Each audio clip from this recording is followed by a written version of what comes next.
विठ्ठल रुक्मिणी मंदिर संवर्धन आणि जीर्णोद्धाराची कामं पुरातत्व विभागाच्या मार्गदर्शनाखाली सुरू आहेत आणि यामध्ये श्री विठ्ठल गाभारा सोळखांबी दर्शन मंडपाचे संवर्धनाचं काम येत्या काही दिवसांमध्येच पूर्णत्वास येणार आहे। तसंच 2 जून पासून विठ्ठलाचं पदस्पर्श दर्शन सुद्धा सुरू करण्याचा निर्णय मंदिरांच्या प्रशासनाने घेतलाय।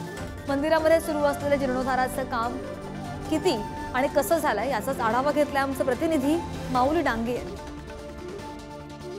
विठ्ठल आणि रुक्मिणी मातेच्या जतन आणि संवर्धनाचं काम सुरू आहे। आपण बघितलं तर ते मी आता विठ्ठलाच्या गाभाऱ्यामध्ये आहे। हाच तो गाभारा आहे की विठ्ठलाचं जतन आणि संवर्धनाचं काम सुरू असताना याच विठ्ठलाला बुलेट प्रूफ काच बसवण्यात आली होती आणि आज ती काढण्यात आली आहे। जवळपास विठ्ठलाचा ग्रेनाइट हे पाठीमागचं काढण्यात आलेलं आहे। आपण बघितलं तर 2 जून पासून विठ्ठलाचं पदस्पर्श दर्शन सुरू होतं आणि बाहेर आल्यानंतर आपण बघितलं तर हा दरवाजा जो आहे त्याला चांदीचं आवरण बसवलेलं होतं आणि त्या चांदीचं आवरण सुद्धा काढलेलं आहे आणि जवळपास पुरातन लुक देण्याचं काम आता मंदिर समितीकडून सुरू आहे, पुरातत्व विभागाकडून सुरू आहे। आपण बाहेर आल्यानंतर आपण बघितलं तर हाच तो चांदीचा दरवाजा आहे की त्या चांदीच्या दरवाजाचा चांदी काढून 700 वर्षाचं पुरातन लुक देण्यात आलेलं आहे। त्यानंतर आपण बाहेर आलो तर हा 4 खांबे आहे। या 4 खांबीमध्ये आषाढी एकादशी दिवशी मुख्यमंत्री याच ठिकाणी पूजा करतात।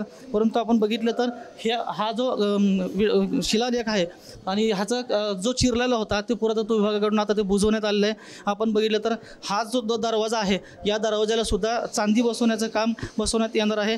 परंतु आता पुरातत्व विभागाकडून आता काम सुरू असल्यामुळे चांदी काढण्यात आली आहे।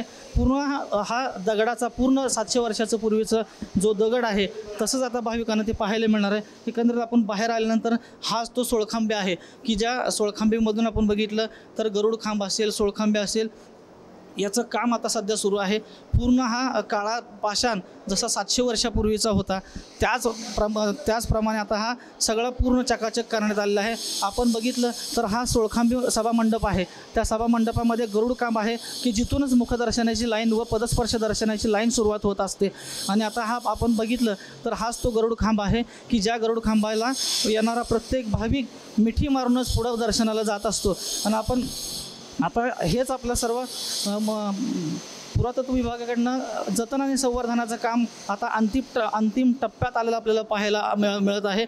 आणि आता सोळखांबे असेल, सभामंडप असेल, रुक्मिणी गाभारा असेल, विठ्ठलाचा गाभारा असेल, आता जवळपास 90% आता काम पूर्ण झालेलं आहे आणि येत्या 2 जून रोजी विठ्ठलाचं पदस्पर्श दर्शन सुरू होणार आहे। मुखदर्शन बंद होऊन पदस्पर्श दर्शन आपल्याला सुरू होणार आहे। तसेच विठ्ठलाचे नित्योपचार असेल, राजोपचार असेल, आता सर्व आपल्याला आता 2 जूनपासून सुरू होताना आपल्याला पाहायला मिळत आहे। त्यामुळे 2 जूनपासून पदस्पर्श दर्शन सुरू झाल्यामुळे ते भाविकांमधून आनंदाचं वातावरण आपल्याला पाहायला मिळतं आहे। माऊली डांगे, पुढारी न्यूज, पंढरपूर।